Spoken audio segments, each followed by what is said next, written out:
Excellences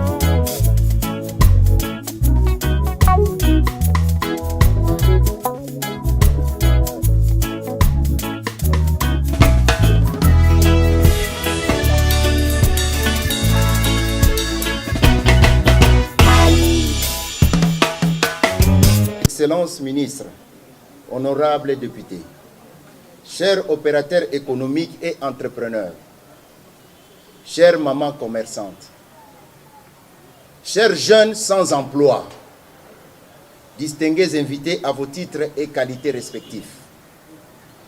Permettez-moi, avant toute chose, de vous souhaiter la bienvenue dans notre modeste cadre et d'avoir une pensée pour un de nôtres.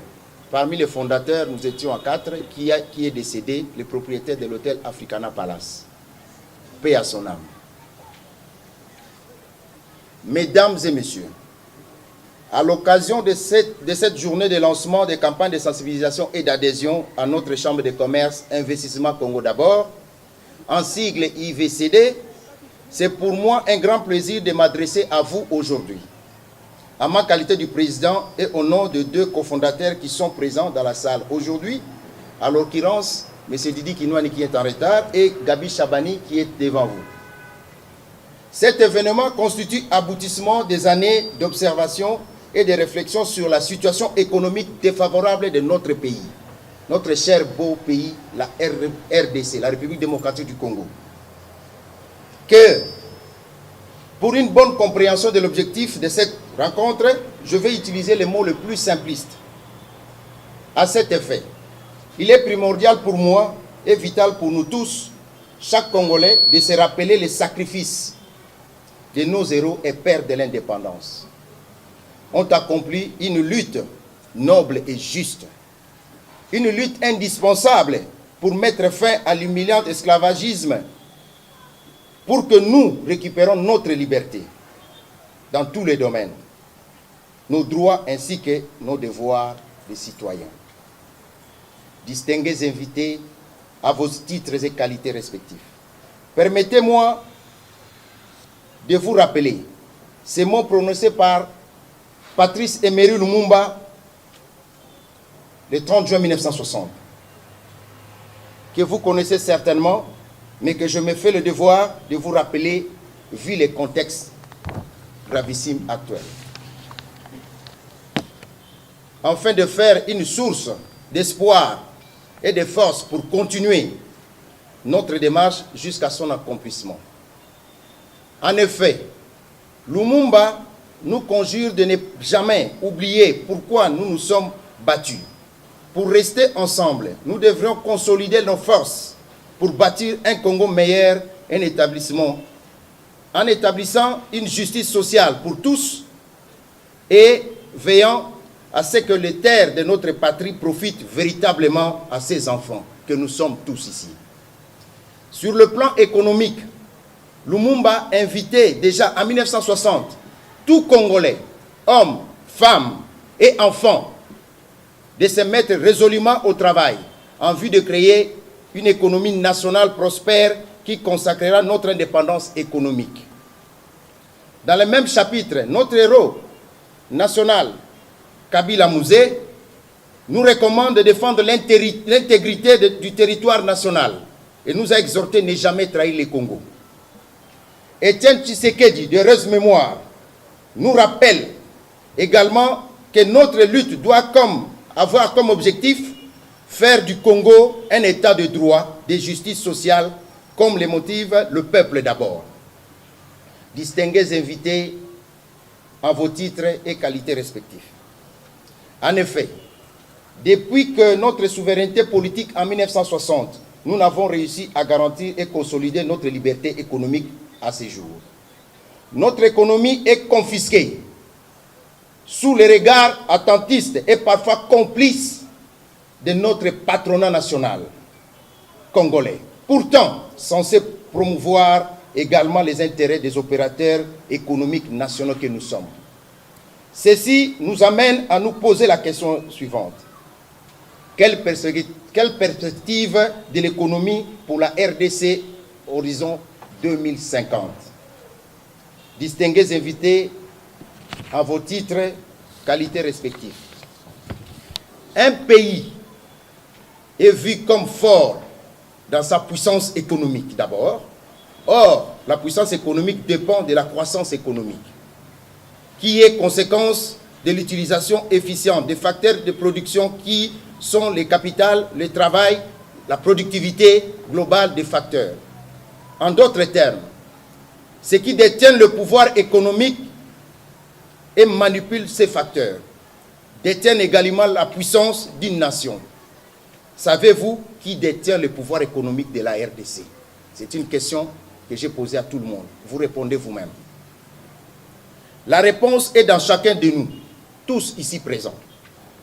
C'est pour les réponses que vous avez en ce moment chez vous et des raisons que je vais vous dire ici que nous devons refuser cette nouvelle forme d'esclavage économique dans notre pays. De continuer de fermer les yeux et ignorer tout le mal qui ronge notre pays et notre population. Avec IVCD, nous avons décidé de défendre notre patrie, notre pouvoir économique.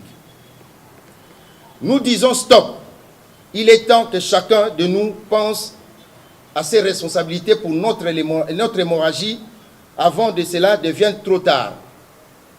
La réappropriation de notre économie est un devoir patriotique pour tous. En effet, beaucoup d'entre nous sont dans ce qu'on appelle et qualifie une servitude volontaire.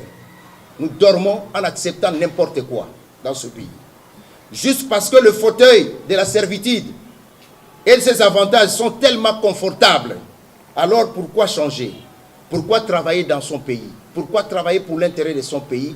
Il suffit d'avoir l'enveloppe chez les gens qui détiennent le pouvoir économique de notre pays actuellement et rester bien chez soi. Pourquoi défendre les intérêts de ces Congolais?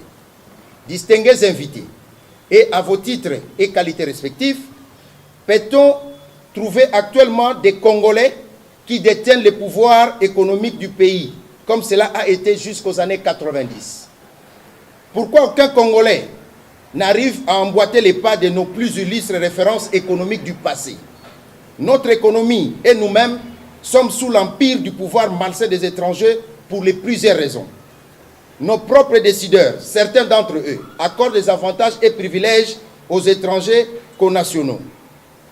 Quelques-uns de nous, de nos compatriotes, choisissent sans contrainte l'esclavage économique, la honte à la place de la liberté, les intérêts personnels que collectifs.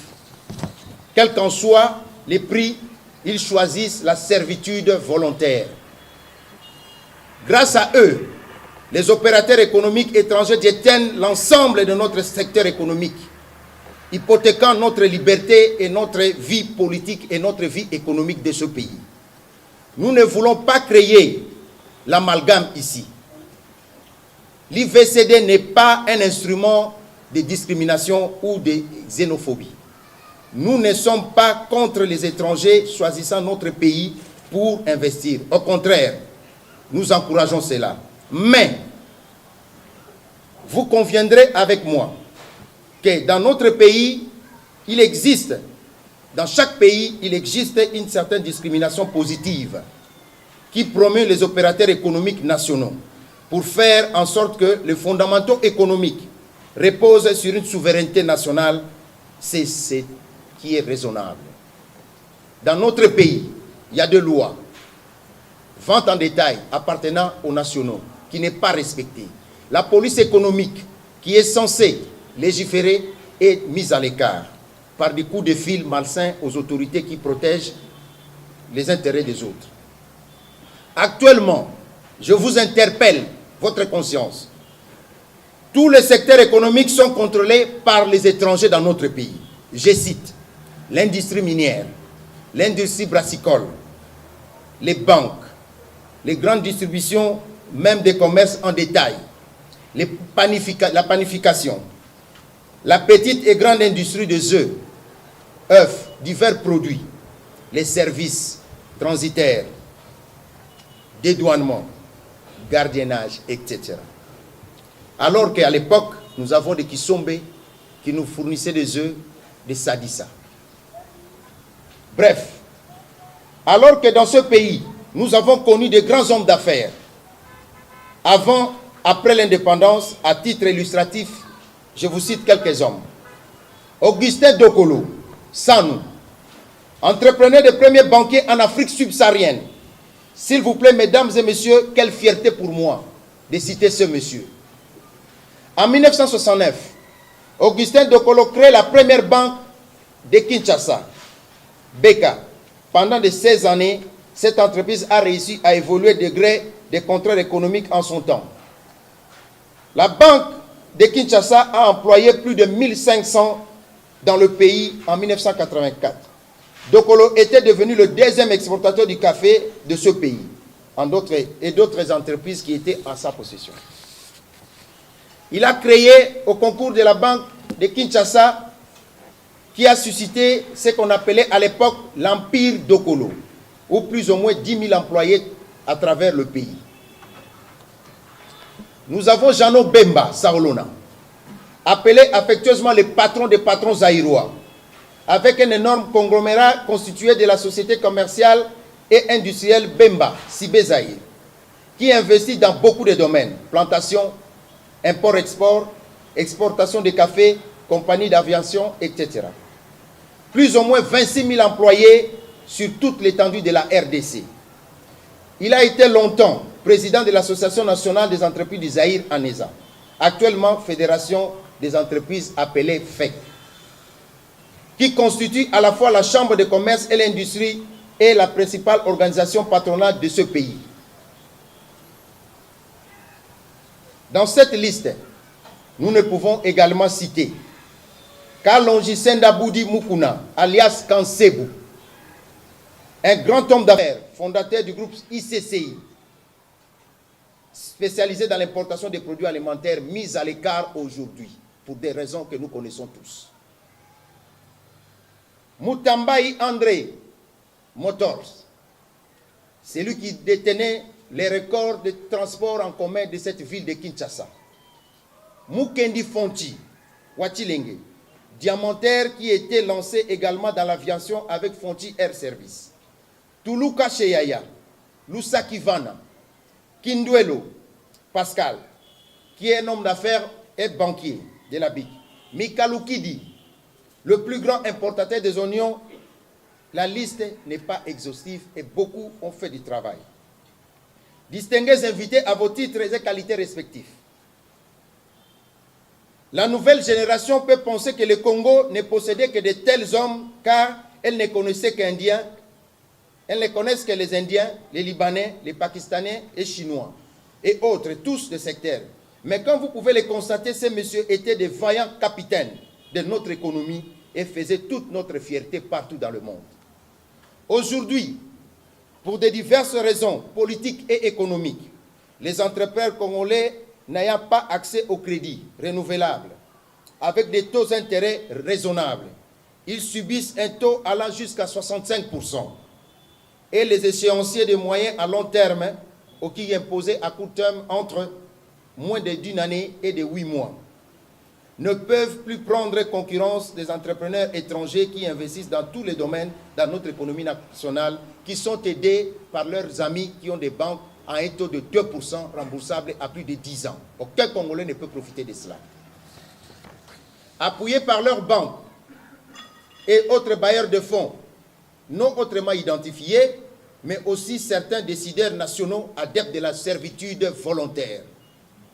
Alors qu'au même moment, d'autres pays font de l'appropriation du pouvoir économique leur cheval de bataille. Nous sommes en retard et c'est le moment de se réveiller. Prenons l'exemple du Nigeria. Depuis l'arrivée au pouvoir du président Olusegun Obasanjo et de son successeur Mahmoud Buhari, le Nigeria compte plusieurs millionnaires. Car le pouvoir favorise en toute légitimité d'abord des nationaux pour booster leur économie nationale. Eux-mêmes compétences. Le système préconise de donner des marchés officiels d'abord aux Nigériens avant d'accorder un étranger. Et cela dans tous les domaines. Une discrimination positive qu'on appelle, car l'investisseur étranger est censé être un apporteur de capitaux et non pas un simple porteur de valises pour ensuite aspirer les capitaux nationaux de son profit. C'est le cas de notre pays. Tous, ils sont venus main vide, juste avec une valise, mais engagent des millions, des milliards dans notre pays.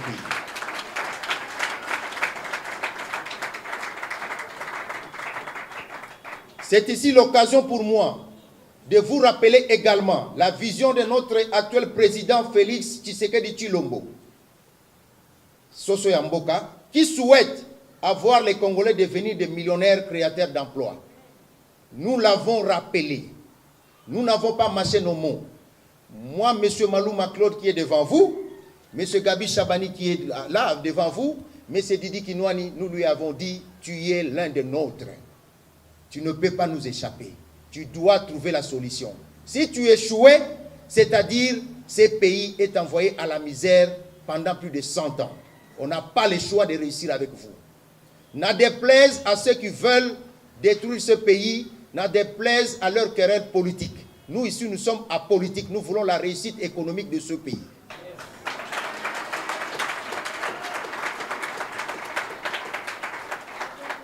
Distingués invités à vos titres et qualités respectifs. Avant de conclure, permettez-moi d'affirmer que face à ce tableau reluisant, nous ne devons pas verser dans les germiades, mais réagir.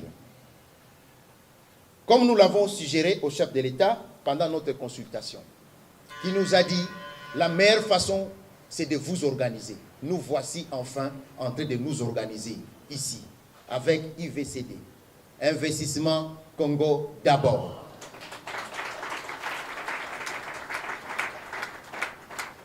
Nous pensons qu'à travers cette chambre de commerce, nous pouvons bouger les lignes. En cela, l'IVCD propose des pistes de solutions à titre illustratif. Le paiement de la dette intérieure des hommes et femmes d'affaires congolais, qui est saboté au détriment des étrangers. Transformer la FPI, le Fonds de promotion industrielle, à une véritable banque d'investissement à 100% congolaise. Ces investissements vont permettre à donner les crédits à taux universel, connu autrement dit 2,5% de taux d'intérêt par année pour les entreprises.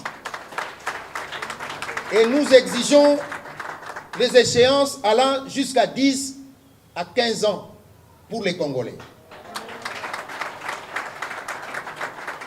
Et de 3,75% par an pour les particuliers, allant de 5 à 10 ans. Nous allons ainsi appliquer rigoureusement l'arrêté royal, ça va vous surprendre, du 5 mai 1885, qui n'a jamais été abrogé à nos jours. Encore en vigueur, relatif au taux d'intérêt des prêts tels que modifiés par la loi du 20 décembre 1890. Également l'arrêté royal du 18 mars 1935, qui est toujours en vigueur. Il suffit de l'appliquer pour que les Congolais boostent l'économie. Je tiens à rappeler ici, aucun politicien n'est capable de créer l'emploi à part nourrir sa femme et sa famille. Les gens sont ici. C'est le moment. Nous tirons la main du président de la République pour qu'il regarde vers nous, pour qu'il prenne l'option d'aider ceux qui sont ici. Inciter les autorités à susciter la banque de crédit agricole comme autrefois et convier la gestion des personnes expérimentées et intègres pour notre pays. Nous ne voulons plus voir de tristes mémoires, ce que l'IGF a dénoncé du FPI. De 1,5 million donnés aux maîtresses, de 2,5 millions donnés à son père, de 10 millions donnés à ses amis. Nous ne voulons plus ça, de l'argent qui nous appartient à nous tous. C'est nous qui payons l'impôt. C'est nous les importateurs. Dans notre bulletin de paiement d'impôts, nous trouvons fonds FPI. Dans notre bilan, quand nous créons notre entreprise, nous trouvons les gens des FPI qui nous imposent l'argent. Cet argent nous appartient et nous en voulons pour booster l'économie de ce pays. promouvoir les entités de fonds d'argent pour les Congolais de la diaspora pour cette banque d'investissement. En vue de capter les capitaux estimatifs, les Congolais envoient par année 9 milliards de dollars. Nous allons orienter cela à cette banque congolaise d'investissement. Faciliter et encourager l'épargne des entrepreneurs UVCD. Vous tous, nous allons demander à nos épargnants et à ceux qui sont membres de notre chambre de commerce d'épargner qui aidera à la constitution importante des capitaux mobiles et l'intérieur et pouvant faciliter l'investissement locaux. Offrir des formations spécialisées et assistance technique aux entrepreneurs dans le besoin. Organiser les coopératives. Nous pouvons importer ensemble pour faire face à ces conglomérats des aventuriers que nous avons vus refuser de baisser les prix.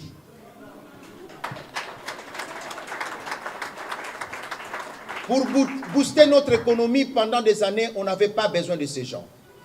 Qu'on a vu le spectacle à la télévision humilier notre gouvernement. C'est pourquoi nous pouvons travailler ensemble, main dans la main, pour booster notre économie. Nous sommes capables d'importer des vivres frais ensemble, faire face et baisser les prix pour nos compatriotes parce que nous sommes Congolais. Organiser des coopératives aux jointures pour booster certains secteurs et même organiser des importations de produits première nécessité à des coûts justes en vue d'arrêter ces humiliations. Comme ce que nous venons de vivre, à certaines personnes refusent de baisser les prix et les denrées alimentaires en humiliant notre ministre d'économie. Distingués invités, à vos titres et qualités respectifs, pour définitivement terminer mon allocution, laissez-moi vous rappeler que chaque digne fils et fille de notre pays doit se soulever pour briser les chaînes dont nous sommes victimes. Nous avons l'obligation de sortir de la servitude volontaire, ne pas abandonner quelles que soient les diverses contraintes que nous allons rencontrer.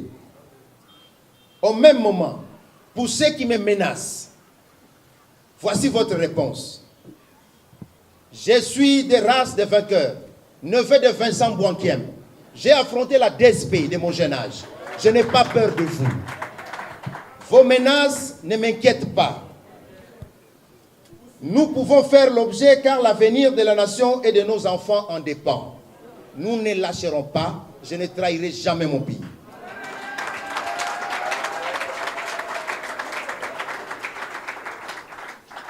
Nous comptons sur tous ici. Tous ceux qui sont ici, sachez que nous comptons sur vous pour sensibiliser la population, pour que les gens réalisent que ce que nous sommes tentés de faire, c'est une révolution de se réapproprier notre pouvoir économique. Notre indépendance économique jamais récupérée. Nos opérateurs économiques devraient briller partout. C'est cela qui devrait être notre fierté. Il nous importe de créer cette force nécessaire capable de nous aider et de nous réapproprier notre économie. Rejoignez-vous à nous. Adhérez massivement. Formons cette union pour récupérer notre liberté et notre fierté. L'IVCD a besoin de vous. Je vous remercie.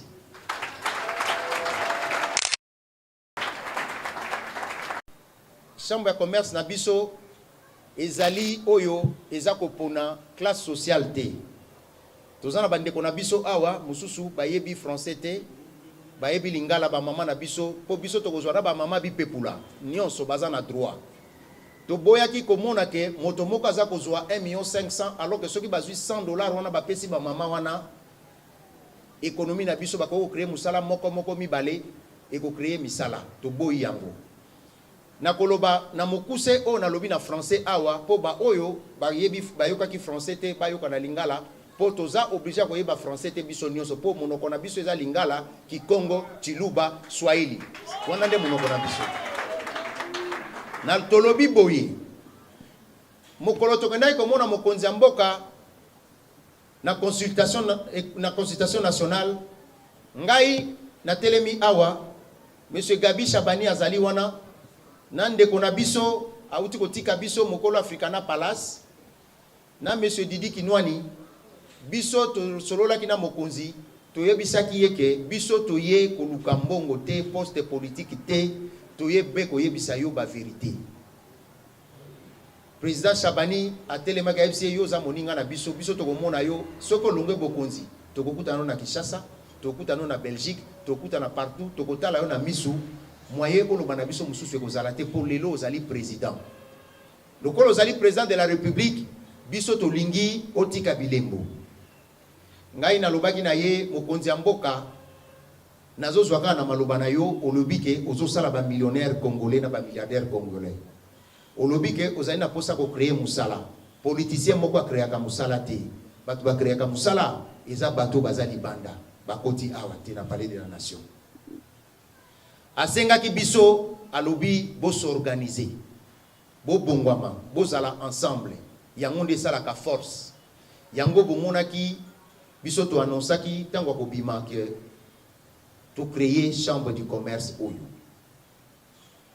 ezali po ete to senga na gouvernement na biso na bakonzo baza kokamba biso ba oyo baleki ba oyo bazalaki kolala to moni banda indépendance na biso ti lelo ba élite na biso ebele bazoki bokonzi soki ba nommé ba tie ba fufu akoti azo se servir ye moko d'abord na famille na ye to moni ebele ba boyi ko salela mboka oyo to moni ebele ba nyokoli bandeko na bango ba papa ba mama na biso ebele ba pesa biloko na leta ba kufa ba tata wana ba préféré ba zoka mbongo ba pesa ba batu na bango ba maîtresse na bango ba pesa ba camarade na bango ba famille na bango mbongo ya biso ya mpaku ke ba futa dette intérieure ya ba congolais ebele ba kufi ba moni même pas mbongo na bango ba veuve na bango bazo telengana dette intérieure bazali ko futa yango te yango wana biso to senga kike ba congolais to sangana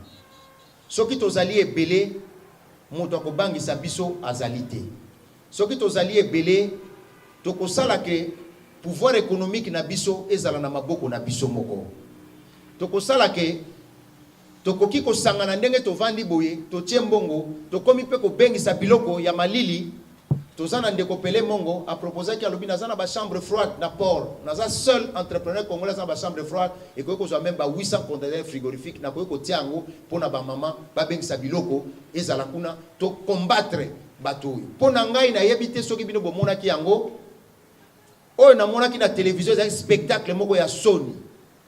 Un gouvernement est appelé à être respecté bato oyo ba bengisa ki bango na ministre na biso bavandisi bango mokolo liboso bakosi ke excellence ezali l'état de ezokolia biso ngongo abatangi ba compagnie belé kili DGM ministre alobi ezato melama ya pio to benga bandeko na biso oyo ba geraka biloko wana ba dirigeant biloko ya ba compagnie wana l'état baye bavandi bango pe bavandi lolenge batuni bango mendenge nini bino ba pesa bino ko gérer mboka bozali ko taxer bato oyo balobi ba prix moyen ba kiteza te po bino nde bozo bomba bango ba konzi na biso ya DGM ya OCC ya OFIDA bo bazalaki wana babimisi mikanda babi me bato baza kokosa bo tuna bango ba lakisata reçu moko ba futa mbongo pa ya nani tango ba moni ke batie bango na mur na bandeko na biso oyo baza censé na organisation ba protéger bino ba congolais biso nyonso batelemi balobi ke tokokitisa kaka prité pona ngai ezali humiliation na yebite entre bino soki ba mususu ba viva lutte oyo bato babundaki po tokoma lelo na démocratie na mboka oyo ngai na vivaki yango na nzoto na ngai na mona ki noko na ngambo wakiem batie na CNPP ba déclarer mutali boma na viva ke papa na ngai fala kota bilanga ya CNPP ala ta bilamba ya bato bilanga po akota na maniok lokola kazoke pesa manioko na basali ya CNPP po asola na bango po ba ayoka message ni bazana yango ba humiliation wana ezalaki pasi mingi na monaki noko na nga bazongse na village en pleine dictature. Je me suis dit mais biso oyo to vandi boyi tozana démocratie Félix Tshisekedi o biso to yebi o to koli o to zana ye ako boma biso te po te to boyi esclavagisme ya bandeko na biso to yambi bango na mboka na biso yango wana eloko to lobi awa to sengi ete bino nyonso bozali awa bozala bolobeli ya IVCD ya chambre de commerce oyo po ezali ya biso te ezali ya ba congolais nyonso C'est-à-dire, bino nyonso bokolobela yango, po ete, tangu toko belela, batu nyonso baya. Pour prochainement, tozo s'organiser, to fungola ba IVCD na ba commune nyonso pona adhésion massif. Toza ke mokolo toko sala sortie, mokonzi mboka akozala wana. Gabi Shabani azako yoka, bakonzi bazako yoka mokonzi mboka akozala wana. Ako répondre na ba question na bino. Et puis ako yebisa bino nini alinko sala pona biso. Mais je vous assure, et que ça pour la Congolais, bon moni a eloko ndenge bandi ezali révolution économique ya mboka na biso. Ba oyo bakondima, bakomona ndenge tozo sala, tozali ba politicien te. Tozali parti politique te, tozali kaka bato oyo ba monike kolala pongi ya ba bébé lokola toza kozela. Eloko tozo zela tozo yebate, tozo mona bato bakomi koteka ba fufu na ndunda na ba chambre na ba kati na ba supermarché, situation est grave, très grave. To monite, ba maman na biso bazaye koteka biloko, baza komi na pasi, esika ya kolela ya kosimba ezalite. Yango biso to sangani, poto tia loboko, bato nyonso bazala na loboko na biso basimba biso. Oyo toza kosala to kosala mo na République démocratique mobimba. Mais babandaka isiko bovandi. Bande kona biso baza kolanda biso na province. Baye bake tozali na bango. Les Congo pour les Congolais et les Congo ezaya biso banso. Moto abangisa moningate. Je vous remercie. Maman boyebi ke biso nde to simba ka libota. Donc biso pe mutoza capable ko simba économie ya mboka na biso.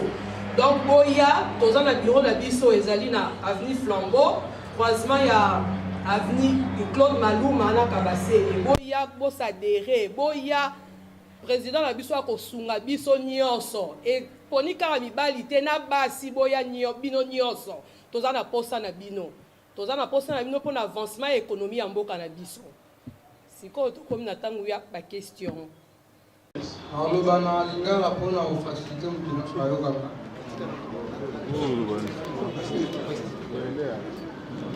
Mon eza Victor Onogok Bandi na IPEN, dans la président de Malula Top Congo.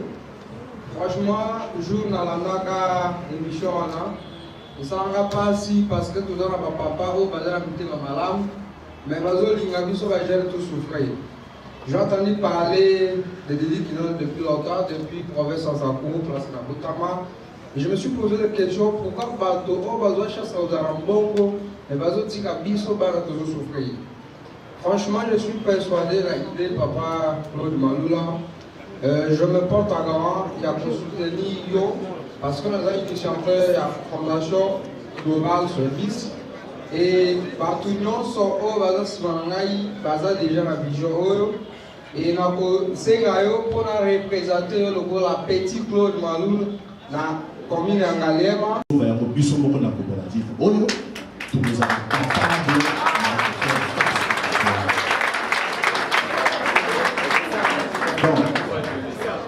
Et l'eau qu'on a sali au sein de la bateau, parce que nous avons que va vendre, va ça la calcul, puis va y avoir des services de voilà ce que nous laisse la ville à Kinshasa, na Soso, et c'est que nous commandé 100 conteneurs à Soso, ils ont équivalent à autant.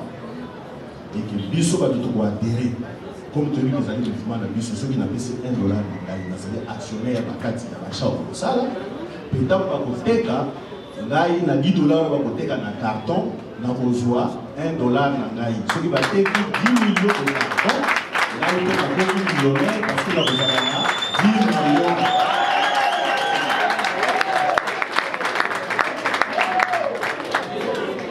Voilà eloko oyo nga nazali kosenga na Claude Maloma asengeli kosala nga naza ingénieur nayebi ndenge makambo wana esalelaka donc nazali kosenga na bango ete baéclaircir biso sur makambo wana nabandi nalobi sandobe mpe le tout bapesa biso bachiffre mpe ntango tokoadere tocontribue po lelo oyo tisekedi akoloba FPI boyi babongola yango koma coopérative soki ngai naki nasenga moko bakopesa ngai yango te.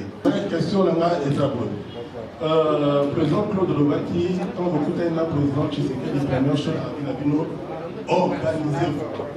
Nous avons un niveau d'organisation interne de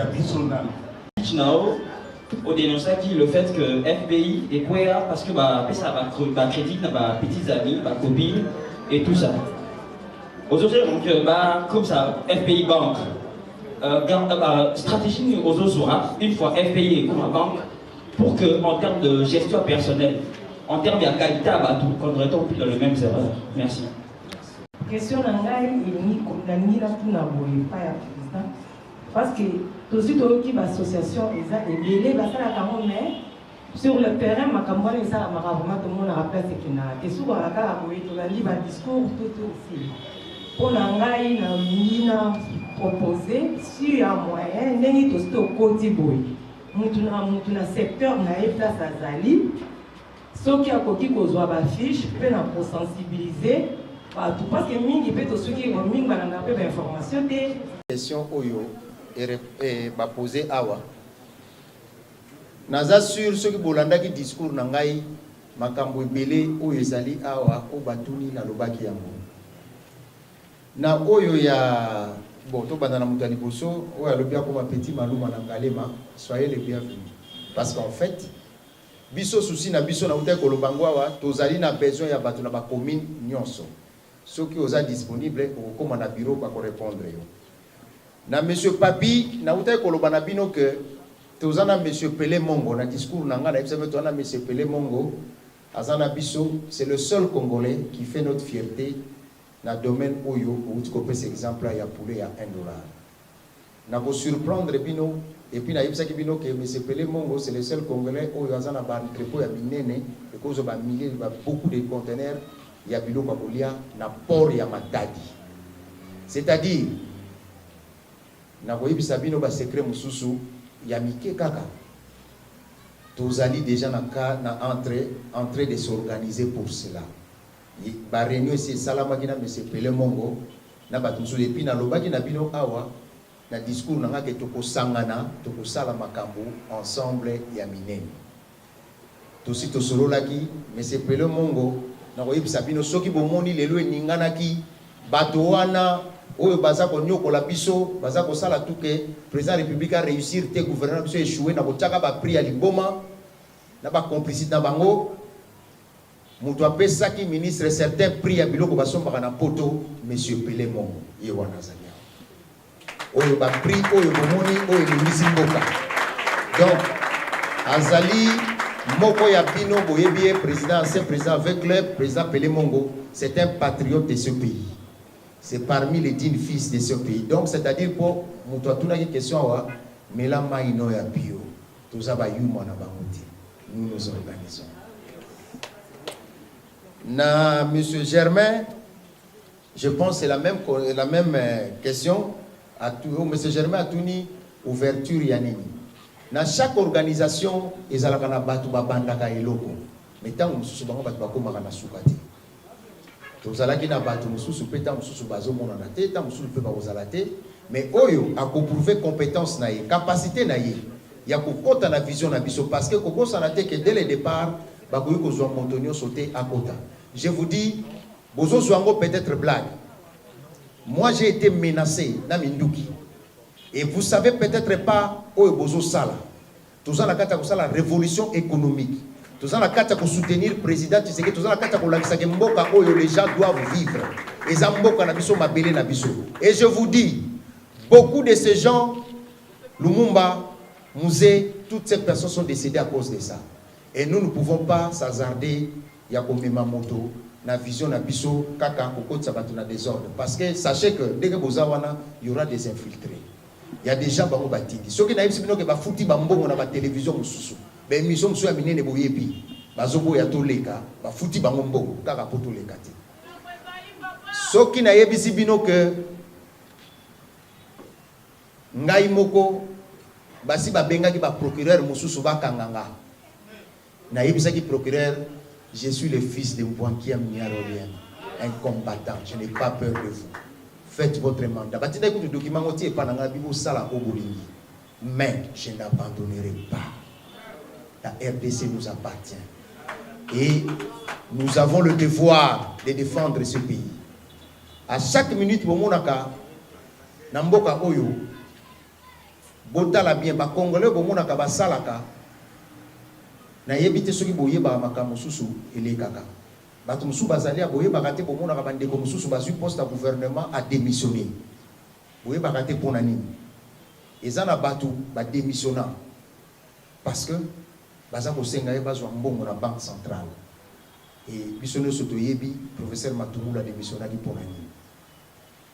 Tant que comme à niveau wana batona bazwaka ba risque est-ce que ba congolais va soutenir kabango c'est ça toujours senga bino bo s'éveiller. Moi je suis menacé, je m'en fous.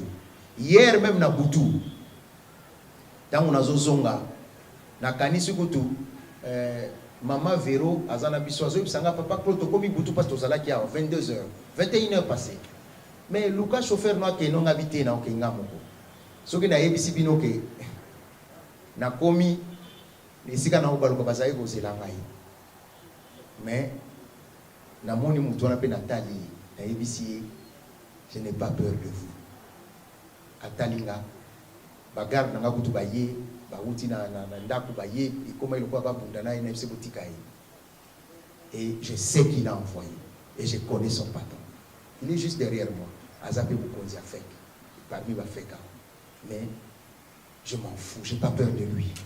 Je suis congolais, je suis fils Yanzi, je suis neveu de Mbouankem Niarolem. Je suis entré dans l'UJDPS, j'avais à peine 18 ans. Nous avons été extradés de ce pays par peur de notre assassinat. Je n'ai pas peur d'eux. C'est notre pays. Nous devons récupérer notre pouvoir économique. Nous, on a peur de personne. Donc, pour nos organisations, il faut faire très attention. Il y a des gens qui sont ici, qui vont venir ici, ils sont envoyés. Ceux qui vont dépenser milliers de dollars. Baisse à la télévision sous poto les catés, grâce à notre frère Gabi Chabani, toujours les journaux télévisés, grâce le DG de la RTNC a envoyé la RTNC, télévision nationale, le président de la République nous soutient dans cette vision pour nous accompagner sur tout ce que nous allons faire. La RTNC sera là. Donc, Tokozela, dès que le président de la République a fait sa bisombongo, parce que le président a besoin de sa bisombongo, il faut s'organiser. Tout ça qui va réunir appelé Mongo, président appelé Mongo, Toyokana qui déjà que toko s'organiser. Bon, on a besoin d'organisation. On a notre frère qui était ici, Germain, je pense au papi. Luka plutôt, na côté Yozali, on s'organiser que Batona Bazala, ma porte est ouverte pour tout solo là, ma Kabwa Congo. Donc, il n'y a pas de problème, ne t'inquiète pas. Il ne va rien nous arriver, c'est notre pays et nous sommes là. Nous les regardons en face. Il n'y a rien en face, c'est du maïs. Retombée, il y a retombée économique Yamboka Nabiso. Maman Mado n'a pas répondre yeboui. Maman Mado yebaka ke d'office aux ambassadrices aux sadera qui a des devoirs na yo, obligation na yo. Na yebisi bino en phrase moko ke réappropriation de notre économie nationale de ce pays est un devoir patriotique. C'est-à-dire tout un chacun zika zali et ça devoir na ye bozomo na yango normal. Moi ça me fait mal na mona indien chinois aza oteka masango ba maman na biso bazoluka ba maman o ba souffrir ba maman bi pepula ba tangisi bana na université na koteka na si et que ezamboka na biso nous devons avancer et on n'a pas peur. Toko avancer pour bangate toko sangana toko zelate gouvernement pesa biso nyos ba yebisaki bino yango toza koloba awa faut se réapproprier to s'organiser toko za la force ndenge toza déjà na prix ya biloko ngana kokolo bango te mokolo ezali na barino na biso président Pelé mongo peut-être des jours il a sorti na biso président république a kozala président Pelé mongo ko pesa bino ba prix ya basoso toko bengisa yango bozala calme kuna toko tonga ba entrepôt frigorifique awa toko sala yango toko zala bango bakokoka te parce qu'ils ont réalisé que les Congolais basala beaucoup. Échec n'est pas congolais. Voilà, c'est ce que j'allais vous dire. Pas na valise. Mais quand ba millionnaire, ba milliardaire. Parce que banani basala ka bango, ba koma bongo. Question na mwana. Mingi lolenge ko presinga parole. Na lingina na féliciter président pour na exposé na ye ezalaki vraiment brillante. Mais mituna nangai yango président Tony Toyeba parce que baza ko créer ba chambre de commerce, baza ko créer ba association ebele. Est-ce que oyo za ko créer lelo lokola biso te ko kota bo? Est-ce que ko suka na nzela te? Question de posée à moi. Yami balé. Sonaka na baleg badon na cotisation ya ba membre. Mais na kati ya discours na yo ndenge lobby, évidemment il faut adhésion ya masse et tout ça. Bon, na lingina tuna ba tutango ba kokota. Est-ce que va cotiser ou bien va cotiser pour la permettre l'association et fonctionner? Voilà motuna nanga ya bibali. Ya bisatu. Naza ko féliciter maman. Azwa ki parole justement parce que na kombo ya ba maman. Na ko annoncer pe awa ke le 31 juillet ezali journée internationale ya femme africaine. Journée à l'élo. Yamano monaki to telemaki na ngai pe ba maman mususu ba yeba yango na lingina lobaki économie ya mboka na biso eza soutenir na ba maman wana vraiment tokoki ko marcher ba monte en dehors ya ba expatrié ndenge bango ba si bazwa bokonzi ko économie na biso mais en deuxième lieu ba maman na biso ba baza na économie na kata makoko clairement Bazana Batukoyo Bandima servitude volontaire. Servitude volontaire eza mutu andimi na yabo mabongo ya moninga. Omonaka soki lelo batu économie na kopesa par exemple batu économie police économique qui ko vérifier batu wana ezalaka attends j'appelle tel na kobenga tel bato bango babenga na wana ndi bato ba protéger la bango.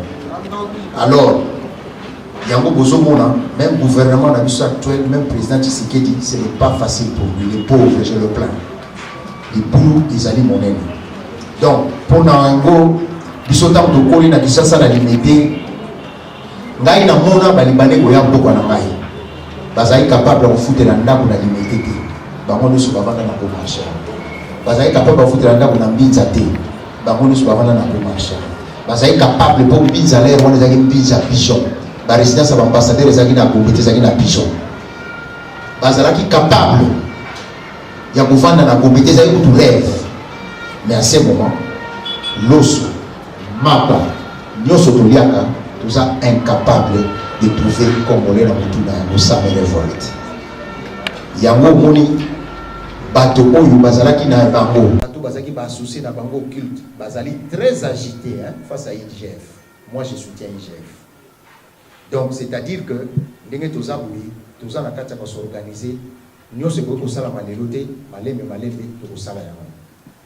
pour la question, Maman Kati a posé 4 questions. La question, je vais répondre dans mon mot. Maman Kati bien. Maman Kati, Azalaki député, Maman Kati, Azar rebelle et affect. Maman Kati, Azalaki membre et affect à Longwa. Baswana amona ndenge oyo ya amona kama mona mbo isala mwana kati kuna ba information mso tozo epana bango ndenge azali yango biso tokosuka na nzela te la question ya tuna tokosuka na nzela te parce que bato mso bakanisa kitango uta consultation que ekosala mate ezala kaka bilobela ya ba congolais. Nous devons savoir dans ce pays nous avons eu Lumumba Patrice. Nous avons eu Kiswe Maya, que beaucoup ne connaissent pas. Il fut le ministre des mines de Tchombe. Ce monsieur, lorsque Tchombe a fui, il avait Azaki Nabama, il y a diamant, or, tous les minéraux du Congo qu'il a retourné à la Banque centrale. Nous avons des gens dignes de ce pays. Nous avons des gens qui ont refusé la corruption. Nous avons eu Lunda Bouloulou, un premier ministre. Nous avons eu le professeur Matungulu qui a refusé de céder aux menaces jusqu'à la mort pour ne pas sortir illégalement l'argent de la Banque centrale pour satisfaire des individus. Nous avons eu de 13 parlementaires en 1981 qui ont dit non à la dictature, au risque. Est-ce que Bokani Sakabana n'a pas c'était pas facile. Et les gens se sont mis pour défendre notre patrie. Nous devons savoir, photo yebake, Maman Kati, la question nae, photo yebake, mboka oyo ezali ya biso ba congolais. tozana eloko akobanga te na uti koyebisa bino ba menace oyo nga na subir mais bato na bafuti bambongo tina ba télévision mosusu mpo bazwa biso te ba recruter na ba journaliste bapesi bango mbongo basali bato babenga nga na ba téléphone basali batinda bana basi basala nyonso balingi kaka tango bayoki makambo wana mais nous sommes congolais alors bayebi ngai te reculer ce n'est pas Claude Maluma bo bayebi nga bayebi ke naza têtu comme mon père comme mon oncle Boakiem je ne recule pas je n'ai pas peur de bobanga te tokokende liboso mboko eza ya biso biso tomoni bato wana koya na kokende po na question na ye oyo alobi ya formation ya jeunesse eza prévu peut-être ozalaki te ntango na ntango discours na ngai formation ya jeunesse eza prévu nous sommes jeunes jusqu'à 99 ans alors nous sommes organisés eza pasi ntango tomonaki question na yebisaki bino ke yango na yebisaki bino ke ngai Monsieur Gabi Chabani, Monsieur Didi Kinouani qui est là, et notre frère Africana Palace qui est décédé, nous avons justement que ça la Makambona pour la jeunesse. Donc, Batunyon So Bazali Awa, quelque part dans leur vie, les trois personnes que je vous cite là, qui sont ici les cofondateurs de cette chambre, Baza Batou Basunga Jeunesse Nandega Usakanati. Donc, il faut que jeunesse a la place na biso parce que nous ne sommes pas éternels. Il faut tout le temps vivre aux éternels. Justement, il y a une question de discours. Est-ce que dans le Congo, tu as horizon 50 années? Mais il faut que tu aies pas demain. Il faut que tu aies la question, tu as qui pour prix et tout. Naza na kosala ba izini pona ndenge alobi ke ezala ba produit maman na minute oyo il faut yeba ke ba congolais bazali chosifié ba congolais bazali chosifié ba botoli biso bandaku soki lelo esala kanga pasi to koli to yebi ke Gombe na côté droite so kende station ma campagne ezali ya l'état à 99%. Mais lelo au moni ba immeuble to kwami batu oyo ya servitude volontaire soki ba comme ministre ba teki banda ko na biso eza ya bino passivement ba congolais baza kotala ba ministre na bazu ba appartement ba céder banda ko na biso lelo oyo ba congolais ba comme ko perdre banda ko na bango batu na ba vandi na ndako na bango na ba mallette na bango bazala ba serviteur na bango na ba gouvernement na biso et ils vont être débusqués. Vous imaginez ceux qui tozali 10 millions ministre moko a s'organiser na ba associé na ye ba yi bandako ya congolais songolo bazwa mama moko oyo ba mama na biso bi pepula oyo ba kolisi bana kaka na commerce ya mombongo ya moke poto tanga ba université ba kolisi 5-6 bana. C'est vrai na question na yo économie na biso eza reposer sur les mamans. C'est pour cela na discours na ngai na lobaki na bengaki pe ba mama bi pepula parce que na yebi ba mama wana ngala poli na limité. Tant que vous avez autant pour la jeune, tous avons mon maman na zigida, tous avons mon maman na kingabo na poilu, tout y est vivant. Les femmes sont plus fortes que nous les hommes dans ce pays. Pendant longtemps, Mibali va demeurer dans le chômage. Salaire et salabité, ce sont les femmes qui se sont battues pour bâtir l'économie. Na voyé sabine loko oyo tuni pour na ba usine to consommer congolais. Na président Pelemon on a cadre la chambre de commerce oyo. Makamusu tu fallait pas tout le bateau ça pour le baka mike pour comprendre que tout si tu avancer. À part pour somba ba conteneur, biso to sangato somba ba conteneur et ya awa ba partenaire o ya zana bango o to solo na bango baza prêt ya boya biso to yebisi bango to lingité ba soso oyo basi ba pompa ba yebisi biso que tout ça prêt to ya tout beaucoup la ba soso en plein air et en grande quantité. Donc voilà. Nous avons la carte pour avancer, nous avons dormir, nous avons rêveur, nous sommes des réalistes. Bato belé bomoni na Congo a réaliser misala na ba moyen na bango moko. Ba réaliser bazoka crédité, chose impossible dans le monde. Ce qui toza konobe la FPI qui est comme une banque d'investissement, je sais ce que je vous dis. Ngai na boko zo crédit na mboka wote. Et banque sakanga déjà. Parce que na vandi na bamboka o ba pesa ka crédit au plus 100 000 $, aux akozong ça 1 000 $ par mois. Et ça peut permettre yo au créer ba emploi. Mais na mboka o na mona batu bazo à crédit poison ça 15 000 $ par mois. Au bengisi conteneur et comme na port à Pointe-Noire tous en eau profonde à wate bateau qui ici wana et vandi 3 mois 45 000 $ na maye Tant que comme on a matadi, dédouanement aux 8 ans, donc au ça là 6 mois, on remboursé par 15 000 $ fois 6, on s'est retrouvé dans qui ma maman va perdre le parce que justement maman, bazala qui n'a formation T. Alors nous devons former les gens à comprendre certaines choses, c'est notre mission aussi. Voilà, on répond à ma question, je pense que on satisfait la réponse. Na lobby awa na discours na ngai na ibisa kibino clair que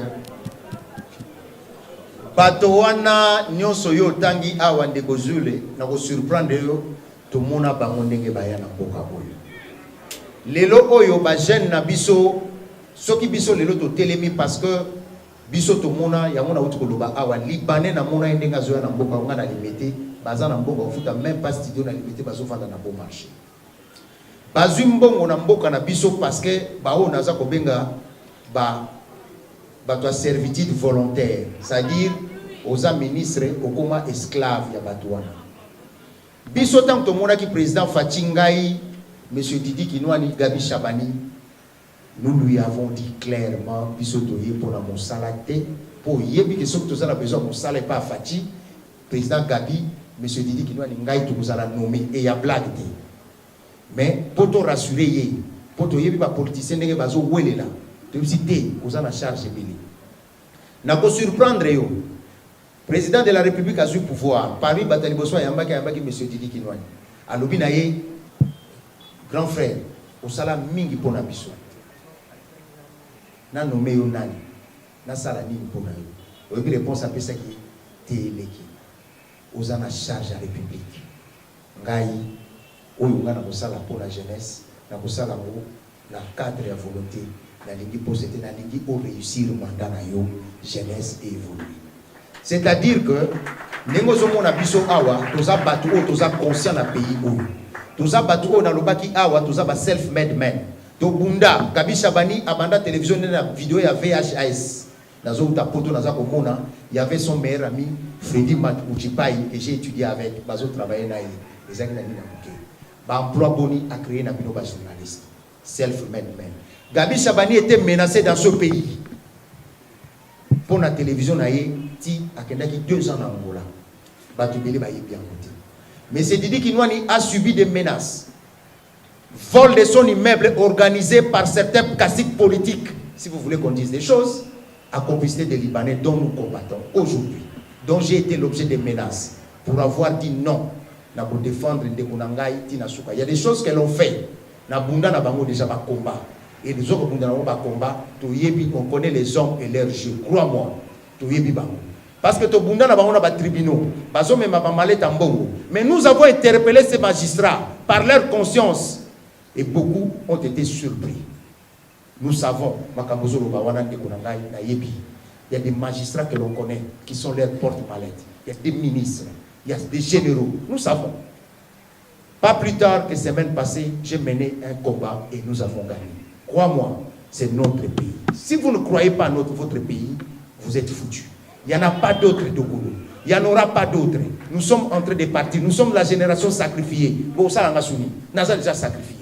Donc, qu'est-ce qui va devenir ce pays? Papa, les longs Gombeza a bisoté. Les paix des Congolais sont à Gombe. Badidi Kinwani banda kuna bango, ozananda kuna Gombe, oza menacé. Botuna Gabi Chabani, batwa sala ba faux certificat. Tant que le président Lobina Goma, que na moni boye ba faux certificat, ce sont des dossiers qui sont automatisés là qui. Ba faux documents, bazo botra banda kwa l'État. Ozo imaginer que muto sali certificat pour na mama yemo. Ko imaginer ango. Okoko imaginer que muto alamuki accueilli à sali certificat en face à IEC oyo mona ba libanais bazwana biso tozoko la place wana ezalaki centre expertise il y a agriculture il y a RDC mon libanais sali lango certificat en complicité. Moi je connais un conservateur pour na biso to bundana batwana le conservateur Jean-Aimé paix à son âme a refusé de signer certificat wana batiela e ba soda pour akotate na bureau naï.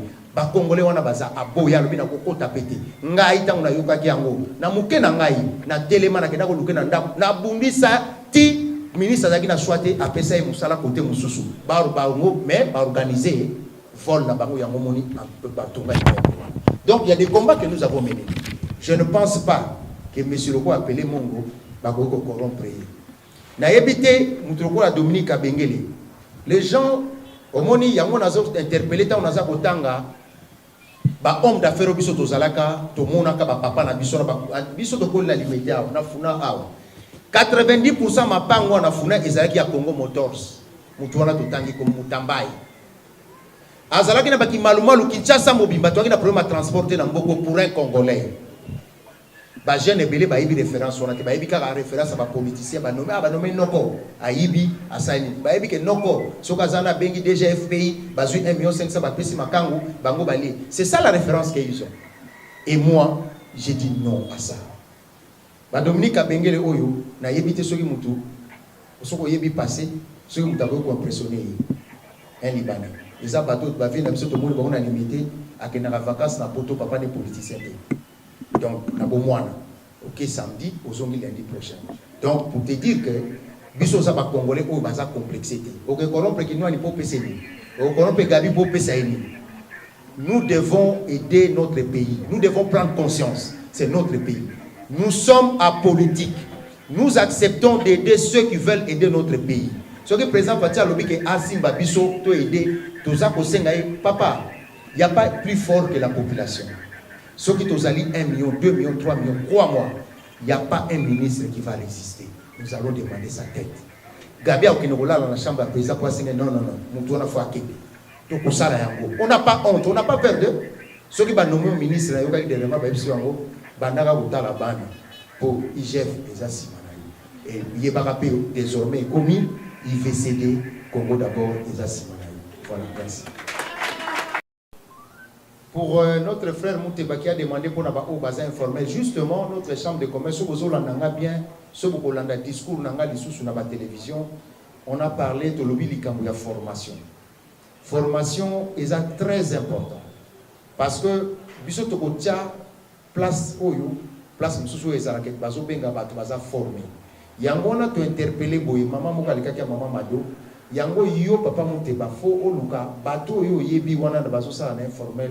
Bazala adhérer pour être ceux qui va soulever problème na bango tous en un moyen où il y a aider bango aux gens ça bango na nzela ceux qui peuvent faut que na konchaba avocat balandela bango na guichet unique qui existe to ko aider bango ils ont un problème on a un petit problème ko aider na ndengo na ça va il y a pas de problème pour na mai ndeko la kisi mai awa justement yemo ko na ko interpeller azomona mo normal ya za congolais okoli awa mai ya biso moko mutumso azotekela yo mai c'est comme ça n'interpeller bino na discours na mai donc yo moko déjà tant osombi mai tant ozomela mai wana eza normal que la même chose na ko reprocher peut-être na muto asome parce que ba congolais o bazana ba production bazana chambre na biso c'est ça lisanga o toza ko sangana c'est ça que to sangana to simbana so ko za ko teka mai ko ya na chambre na biso toza na site. Il y a une page Facebook na biso, tozana page YouTube na biso, oya zana produit na ye, en contact pa publier produit na ye, to mema batu ba sa déré belé. Bino de photos ça les fortes ça les belé. Pour ceux qui toza 10 millions. $1 comme a dit notre fait c'est 10 millions. Ceux qui toza 10 millions bazana Kinshasa biso to se focaliser to sombi to créer ba millionnaire na biso ba congolais, ba millions wana ekosali saka biso pour déjà congolais. Ndenge zaboyi, ceux qui Dominique Abengela zana $100 90% au en Congo, pour les nécessaires au liang, car biso bato au liang. Didi qui nous a nisonga zana 1 million, boko liango kaka awa na Congo. Donc au liang mesika msume bango so bazana 1 million 900 000 et que déjà na mboka na bango 100 000 ekotika la awa eza pona kosala ba corruption na bango, ba bomba ka mbongo awa ti. Alors c'est à nous de s'organiser. Yango moni toujours s'organiser na minute oyo. Que tout un chacun met du sien. Mutu na mutu asala effort place azali batu ba s'adhérer belé et puis ça biso force pour que de liboso. Pour la diaspora, mon frère, il faut voyer baka biso nyonso wa toza batu tozala pe na diaspora. Nazomona Mutadio Salemba, nazomona Gabi, nazomona monsieur Didi Kina, nazomona Dominique Abengele, batu nyonso bavanda na potongai moko y compris. Le combat certainement n'est pas facile. Et je sais que ce n'est pas facile.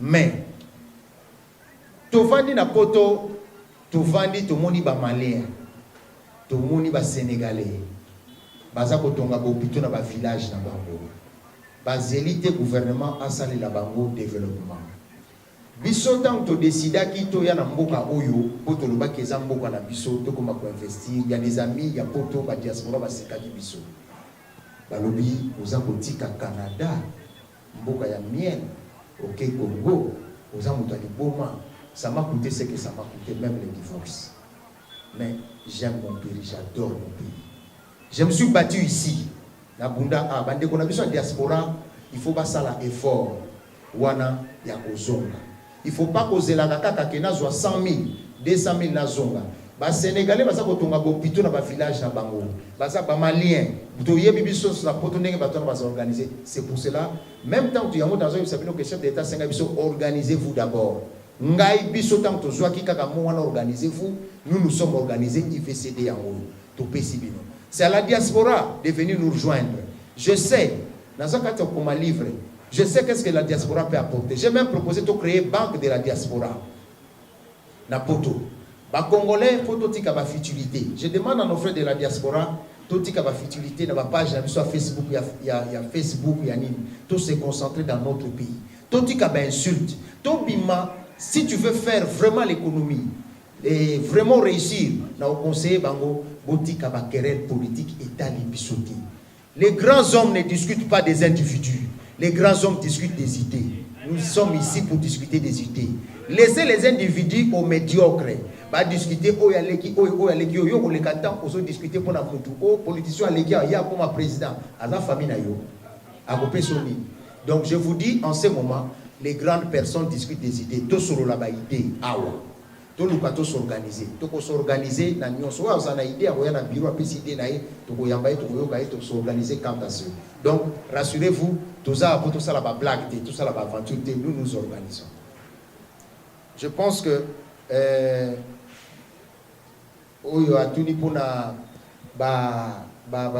qu'est-ce que nous pouvons faire pour les miniers? C'est ça justement l'agriculture et tout. Nous devons nous organiser. Quand nous allons, je vous remets toujours l'organisation. Ceux qui sont alliés belés, ceux qui sont bouger la loi, tous en a député bazaliawa. Donc tous en a député pour autoyebani na bango. Nous avons la possibilité pour député mon côté. Naïf sabino ko kanga secret wana lelo. Politicien mon côté alingaka za la population na pour problème la population. Mon côté. Ce qui est sali que tu allais par exemple dans Funa, tu allais par exemple 20 000. Tu as sali document, tu as dit que la député à Funa, tu as dit ce qui te montre que tu as signé loi, tu as insulté. Sinon, tu as politicien. Donc, à Kobalou, quand même, ce qu'on appelle promesse Funa, à Kobalou, qui est là-bas, donc, Ezaka a besoin de s'organiser. Ce qui va politicien, va montrer que tu as organisé, tu as sérieux. Bakotika ba aventurier wana bazo sakana na bango wana soit disant bazo représenter biso nga ba représenter ngati baotika bango donc to s'organiser bo se société na ba pour na ba politicien pour na ba député pour na ba ministre tous a la possibilité ya kosolana bango pour ba défendre ba loi ou tous a na pour ça pour na intérêt ya ba congolais on est dans na yote les diamants vous comprenez que c'est la publicité ba benga yango cela ne fait pas que tozala okoyi kozala congolais te oya lingi mboka na ye oza tozala ba preuve et ba preuve monana pona question oyo monsieur architecte a posé c'est mon architecte il fallait pas poser parce que pona ko toza ye mutatonga ngo banda ko nanga dossier mutasala ngo azwaka misala epananga ba travail ne basala ke pananga donc azali muta IVCD automatiquement ye moko akoya ko poser problème na ye donc pour vous dire que biso to créer misala pona ba congolais ngai na exploiter ba congolais gabisha ba na exploiter ba congolais ndeko didi ki na exploiter ba congolais bo basala ke pa na biso to préférer ba congolais tous na ba chinois te tous na ba libanais te pour to s'organiser contre ba tona que non to longa ba il faut to s'organiser na yebelo ko nazo yebisa bino na biso sili nazo répondre na nyonso na lingi na interpeller ba to bazo benga bazo leka awa ou bien biso nyonso ndenge to za na salle tozali contre l'expatrié pour na biso tozali ba raciste te tozali bato balobi te ke ba étranger ba longwa na mboka biso bakende biso tolingi bongo te biso tolingi boyi bazala na mboka na biso pour investir eza malamu mais ba respecter mibeko ya mboka na biso eza lokola ndeko alobi esalinga pasi ke akei koluka marché na ye bayebisi ye condition eza congolais te ça ne peut pas se faire na pays oyo Félix Tshisekedi aza président de la République.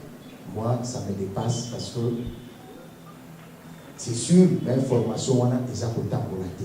Justement, c'est pour cela qu'on dit que la IVCD, ceux qui tous ont pomoko, tous ont épilé, l'information qu'on écoute, vous assure que ceux qui tous ont organisé, tous ont 1 million. Na belé libino, tous ont pas capté l'ambassade à Turquie, vous assure que va résister.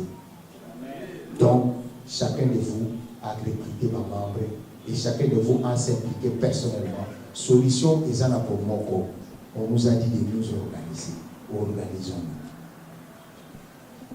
Pour Oyo Alobi Yamin, nous avons invité le vice-ministre des Mines, M. Godard Montemona, qui a appelé, il s'est excusé parce qu'il est malade.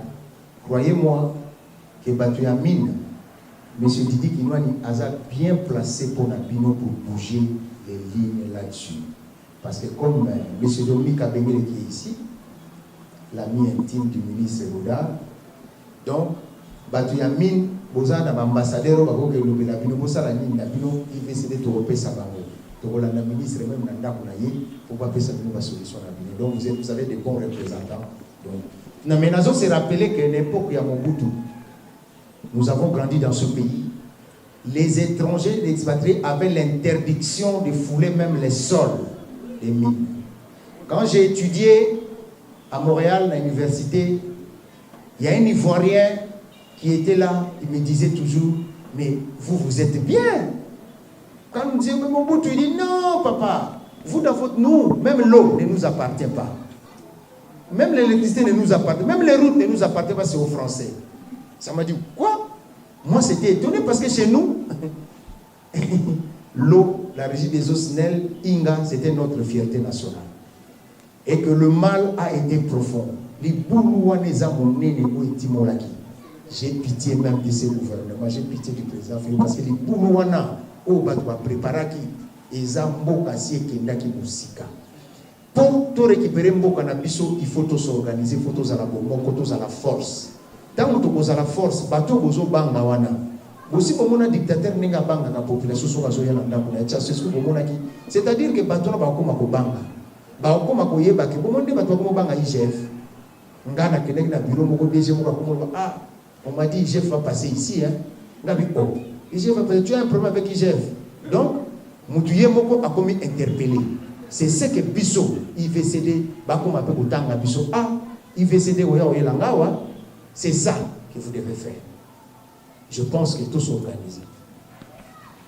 Pour nous, alobi makambu ya sachet ya mai, sachet. Nous devons savoir besoin d'organisation nabino, mais adhésion awa eza individuel. Motona moto photo ibaye, motona moto faza nabiso engagement na eza personnel. Ceux qui osent la Katia Lingomba Nabiso, nous sommes capables de bouger les choses pour vous. Ça, je vous assure. Tout ça, là, document Nabino, total, juriste Bagotala, ou Isa Malamo, tout ça. Tout alite wana pour OK, au sali beba, au sali makamamabe, au kanisque IVCD pour défendre l'honneur. Ça, c'est pas nous. Nous devons respecter les normes des droits, nous devons respecter l'autorité, nous devons respecter tout. Mais, tout ça, va pour dire. Donc, c'est-à-dire que dans l'organisation de Bino Wana, ceux qui Bino Bolaki, organisation, c'est une suggestion. Tout ça, on a un moment député Bazali, honorable. Ceux qui vont organiser, vous voter à Bamoti. Vous ici, vous pour défendre le droit de Bissau. Donc, c'est ça qu'on appelle le lobbying. Vous avez des politiciens qui ont été aux États-Unis, vous avez yango wana babengaka lobbying yango biso tout ça. C'est-à-dire ceux qui tous ébélé, tous a force moko pour résister té. Tous sujet moko to développer en to sangani, to luki solution. Soko yoki biso té, tous ceux qui président ministre azo ka biso té sur tout zo mana na balabala. Ministre, je pense à Rozo Massima. Je pense vous avez compris le lobby wana. Pour papa à Tuni Makamba Agriculture, c'est toujours la même solution dans cette organisation. Après, si ma suggestion, site Nabiso, tout ça, la carte à la site, pour comprendre que tous ali, tous bandits, tout ça, la site déjà les ali, mais bazo tchap élément.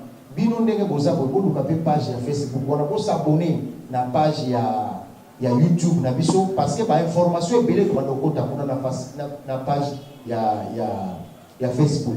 La question que vous posez et vous avez toujours vous en attendez, vous en attendez. Il y a vous se déplacer, la question que vous posez et vous en avez la réponse pour trouver la solution. Et ce qu'il faut, auto yambayo to yambayo pour tout sur la nayo. Dans mon ligne de comme sous à tout niveau sur tout ça dans le règlement d'ordre intérieur. Croyez-moi, nous sommes très organisés. Nous avons plus que ça. Tout suite tout avancé, les candidats sont les alliés à mon tout ça niveau. Donc tant que tout soit qui part depuis consultation, tout ça qui sont organisés pour la candidat. Il y a notre jeune frère qui a posé la question par rapport au népotisme. Nemi to Vandiawa, l'organisation de Konama Moko, ya papa Moko, maman Moko, Azali, Nemi to Zali, moi je suis né grandi à Kinshasa. Batu basali sangai, bazaba de Konama, baza province Nangate, na yebi makambwana te. Wana makambino batu bayaki nango, babi yebi. Biso awa, to yebi makambwana te. Congolais, Zaïrois, nous sommes frères et sœurs. Ngai Gabi Shabadaza Ndekonanga, Tamsou, les Kabate, Kotama, maman Moko. Gabi Aboya Souka, il y a un problème à concourir, pas autant de Konanga, Aboya. C'est ça, il est de Kola Nishasa. Pourtant, tu as une apôtre, tu as une papa, maman, tu as une biso, tu as une imi, tu as plus de famille. Donc, Nazara Bandeko, nous sommes très unis, nous sommes unis. Donc, Makamala, on a un souvenir. Nakoyo, a tenu Makamala musicien, Nazara pour répondre. Boye Bakaboye. Ndenge bomoni biso boye, ndenge bomoni monsieur Didi Kinwani, nous sommes des intellectuels aguerris. Nous n'envions rien aux musiciens. Aucun musicien ne peut vous dire que moi, Claude Malouma, ou monsieur Didi Kinwani, Aganda dans studio pour Ayemba Mobialouma. Malamu to sala faut retenir à mon lelo so ki bomoni ba jeune belé lelo ba pimi. C'est grâce à nos sacrifices. Je vais vous parler de moi. Je suis la personne où est son asenga qui peut nous vivre dans le Canada libéla. Ngana tellement na lobby na jamais. Je vais te faire tout de toi star na boka koyo. Na zwa na ipsi pona rassuré bi me rassurer nga ndenge nini pona za na passe. Ndeko na nga za na prototype dans cette sanga ezate. Na zwa yaya na qui s'appelle Jonathan BC. Aza na Canada de longa na mebaye. Na ipsi nga na bokomisa yo star. Na recruter ba musicien wana nyonso. Na dépenser mbongo na nga pona yoka ki ba jeune wana mawa. Lelo ba sala pe misala. Ba créer pe misala, ba faire ba bima, ba Clinton ba bima, ba nani ba bima. Soki na sala mabeto malamu. Pona ngai ezalaki ko salisa bandeko et puis business. Il faut to lo wana complexe wana. Bato ba kosa kabino makambo wana, il ne vaut pas plus que nous. Moi je fais les hautes études de sciences commerciales et c'est comme ça que je surprends les gens. Il faut rester toujours humble. Mais ce qui nous a fait ses preuves. Beaucoup de salaki ba diamant. Bazana oya zana moté, bazana mayelo ya zana moté. Nous devons apprendre Batouana va utiliser la bango et puis un comptoir à diamant. Un terminal conteneur frigorifique Yangai. Et puis nous avons un entrepôt où ils ont contenir pas moins de 850 conteneurs où je suis associé à 50%. Ça veut dire quoi? Ils ont un domaine dans qu'on maîtriser. Et l'occasion est salami malamu parce que tout en état transiteur, ainsi na salapé ciment, donc on a eu pris à Biloko. C'est-à-dire bisika basomba Biloko na yebi. Et c'est ainsi qu'il a occasion yo tango to kutani na bité de mettre en pratique parce que moni bato mingi bazoloba mais il faut du concret. Tout c'est ça qui va réunion de façon que tout bana ba soso. Pourquoi? Biso ke musika te. Ba soso bazote que la biso eza kouta na Brésil, eza kouta na Ukraine, eza kouta na Turquie. Et au biso de ça ils ont en Europe. Kozwa bateau conteneur Brésil tient c'est dans les 40 jours, ils ont en Chine 45 jours, 50 jours, mais biso en Europe 17 jours jusque la port à Matadi. C'est ainsi que dans un premier temps, tu as un conteneur 50 100 conteneurs et puis tu as préfinancé parce que pour accompagner le gouvernement parce que batal ou échangeate, moto ko sabinote que bisika to somba biloko batal ou échange place mon côté. Alors pour tout la kisayango to ko sa ndenge nini dans un premier temps, tokobenga une grande quantité de conteneurs. Et pour faire accepter le prix, toko préfinancer ma chambre froide dans la ville de Kinshasa, c'est-à-dire même 5 ou 10 chambres froides. Ce qui biloko yé na port à Matadi, toko décharger et côté directement dans l'entrepôt parce que ils ont ici comme moko. Et dans le préfinancement il y a des conteneurs, toko imposer prix. Bateau ba côté ka toko imposer prix na ba bénéfice na bango. Parce qu'il y a 2 semaines à Kenya Wenza Gambela.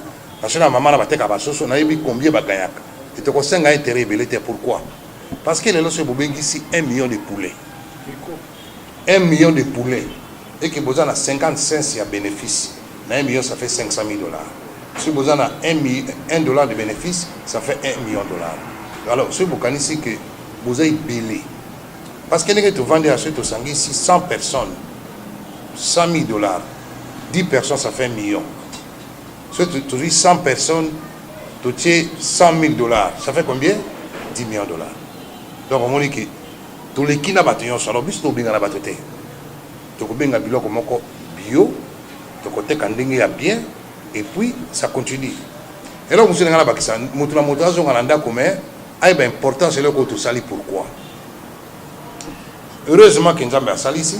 Quand il s'agit de cet exemple à Maï, donc dès que vous avez dit que vous réfléchissez à ce que vous X tel à Tekaka Maï. Bisognon sont la population, quand il s'agit de 10 millions d'habitants, 15 millions, 20 millions. Donc, si il y a 1 million de bateaux, il y a pas de moto orienté.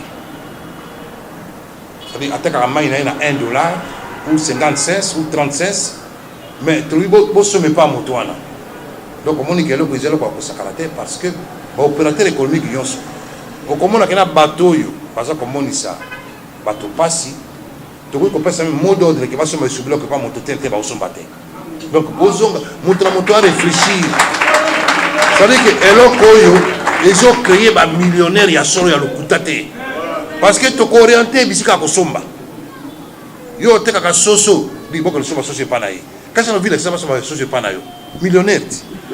Il y a un mapa, il y a un quinoa, il y a un donc, il y a un moto à réfléchir dans le domaine.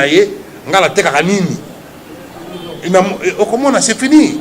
Donc eloko tokumisa parce que ngai na ebikeza par hasard te nakanisi que en face na biso ce que to sali kaka contrepoids c'est fini.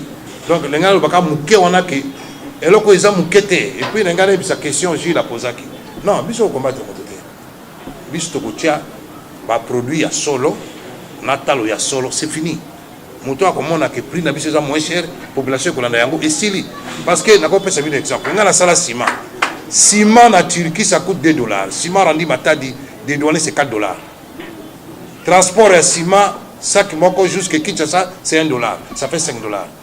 Donc ce côté qui na $7 même on va te kango sikoyo $8.50 mais biso to ko importer to qui moins cher sucre la même chose donc biloko il change te l'osso la même chose et je peux même pas trop parler parce que même l'osso pour ceux qui n'ont pas bon, c'est ça, il va vérifier ce que c'est ça le vrai problème. C'est ça. Casse les queues. Donc, il y a un message dans la caméra, dans le micro. Non.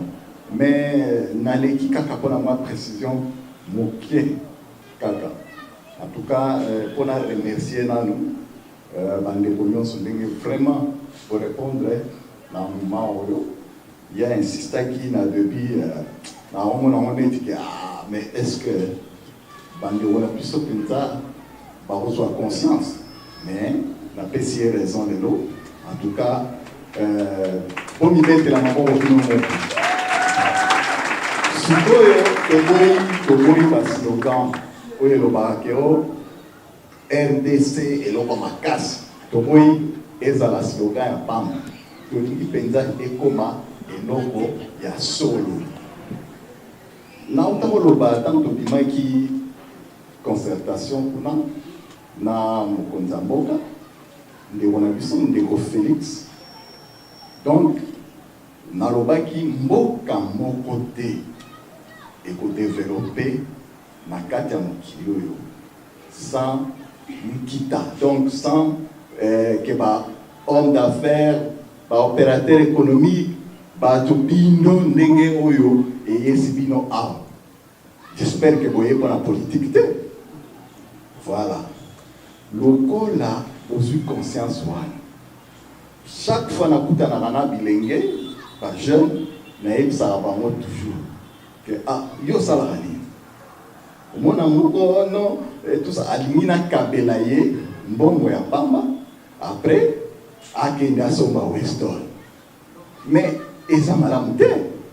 Soki omoni, awa ba oyo nyonso bazali omoni que non, Gabi Chabani, ou bien Kabengela Kabenga, $100. Kozwa mbala moko $100 wana, olia ya mote. $100, okosomba pe plateau à market. Obani pe côté kango, on a pe un jour au combien à 120. Au combien biso tokine na Angola maboko pamba. Je vous dis que na boko pamba. Naza mwana ya richité. Naza mwana ya richité, naza pe mwana ya mobola ya makasité. Papa na ngazala ina syndicaliste na INT za awa et tout. Papa kinwani ya ebani bato masina ba ebie. Donc eloko apesa biso motuya komema biso na ba internat na classe et tout ça.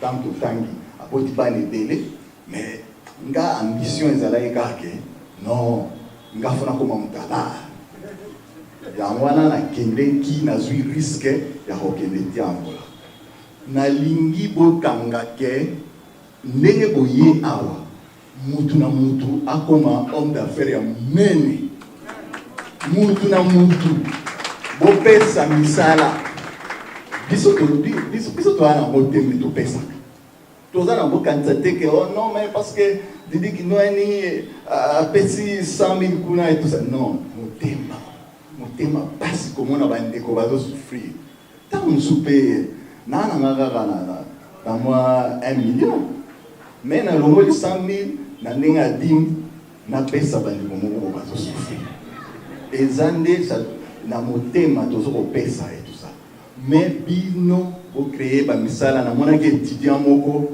aye aza chimiste na ebisie ozosala oyebosala nini anda osana entreprise ote abi mais ozosala oyo déjà oko créer entreprise ezosenga yo combien non soki naza na 300 et tout ça nabi 300 bon soit 500 aujourd'hui azwa na pesa kaena pesa na branche aye j'espère akoma kokende kosala bisika na bisika ya nini ya désinfection ko désinfecter bandaku et tout ça il désinfecte na ndenge nini na classe batangisi bango na bikozela te ka kosinisa classe et puis il faut koyebisa bana pour orienter bango utile biso nyonso te mutu nyonso te akokende ke université soki nini kini facilisa kaka soki na droit soki na nini tout ça la éducation ba yela biso wana système éducatif bana ya ba orienter mwana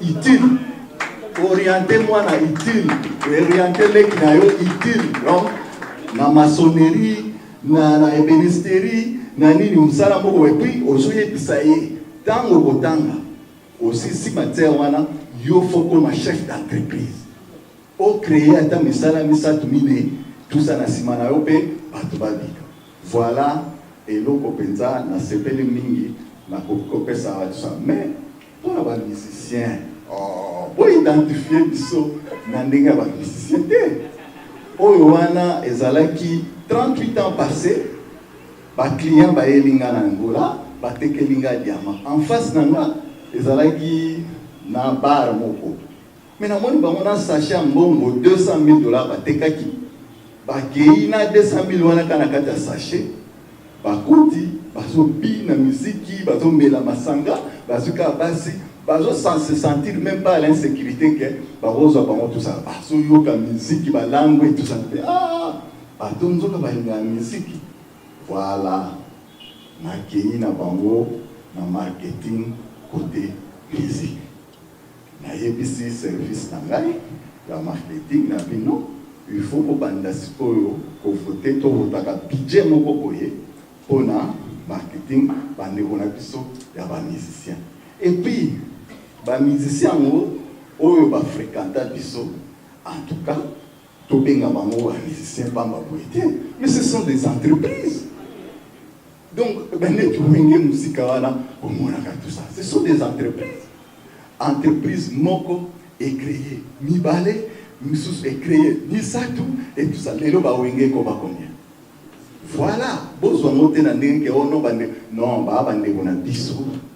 To linga ka bango, bo linga pe musique na bango, ko binaka.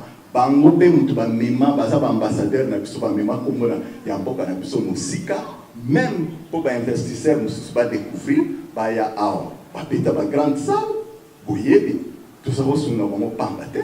Tout ça maïle to yebi.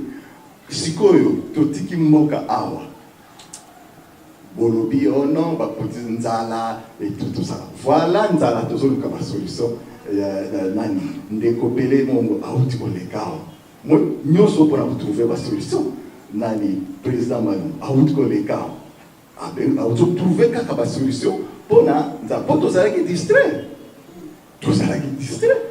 mais sikoyo mutu na mutu azo eloko yo eza ya mutu moko te eloko yo eye kobundisa pe bapaya te tolingi nde tozwa place na biso awa na kati ya mboka oyo.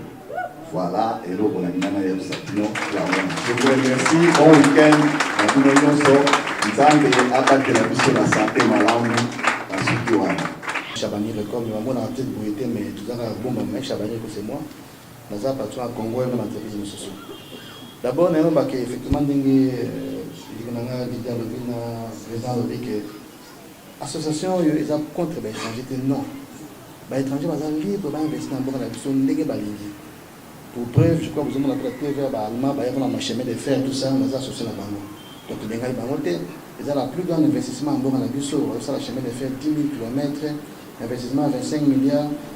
Dans qui n'a plus de mots, le nom pépé, la zambé, les mines de la mine, la bain à l'île. Dans le bon, on a qui s'en a besoin de faire pour plus de 30 milliards pendant 100 ans, faire un besoin pour transférer la terre. Donc, ce va me dire, la Timon a Bangoa va investir, tout ça va bien. Mais par contre, il faut qu'un peu à Congolais va se retrouver. Hein? Parce que beaucoup de gens normalité, mais c'est le plus riche du monde. C'est la vérité de Bango, c'est le plus riche du monde. N'Équateur, tu as un maille, maintenant, riche du maille, riche du Maroc. Comment expliquer-moi ça? Comment expliquer moi ils appartiennent aux athées? Bilanga, est-ce que tu dois importer l'osso? Est-ce que c'est un moment d'importer l'osso? Vieux pelé mon aïe, mais tu sais, papa de Oukaba, un beau Kaba, d'autres dans la Bumba et tout comme ça. On doit reprendre ça, l'osso à Bumba, fait par les Congolais, transporter, tout exporter même l'osso. Donc vous dites qu'on n'est pas contre les étrangers. Moi qui vous parle, dans l'Angola 4 ans, j'ai investi là-bas dans la zone d'affaires en Angola et Pexamité. J'ai investi dans la zone de Pexamité. Mais par contre, les Congolais, il faut que la culture du 5 à 5. Il faut que mon azala musana. Et puis pour casser pour comment on a dit faut à autant d'investir. Non, c'est faux. Il faut les la volontaire de le Morobe. Je vais vous faire rire. Non, on va caméra de la numérique. Vous allez bosser avec une caméra numérique dans fixe en tête zanga. Premier société de viser la fixe en tête zanga. Il y a témoin dans un moment. Parce qu'il y a un frère dans un zawa. Mais n'importe quelle classe haute, n'a qu'une facilité, n'a qu'une école audiovisuelle, rien. Culture à Boutanga. De l'autre, on a Congo Web. Quand on a bâti un web, tu me notes? Moi, je dis, TV, comme Internet. Nous, on a YouTube. Nous, on a compris ça avant. Jeunes Congolais, on a culture à Boutanga. Aujourd'hui, vous avez la chance de voir le prendre. Nous, on a la chance d'Internet, on par le téléphone. Boutanga. Boutanga, Luka le Kolingi. À tous les moments que l'université, l'école, Tanara en Internet, il y a un métier dans l'eau. Menuiserie, maçon, tout ça, tu veux dans l'eau. Et c'est pour ça que nous, tant que nous avons aujourd'hui, c'est une bonne chose de encourager en gros. Moi, je suis publiquement, c'est parce que ton limite est mort à échanger. Ça va pas se miner. Il ne faut pas passer un bon. Effectivement, ça a un bon côté. C'est normal. Tu as vu que dans le bon côté, c'est une assurance à ma désarade. Assurance à ma diaté.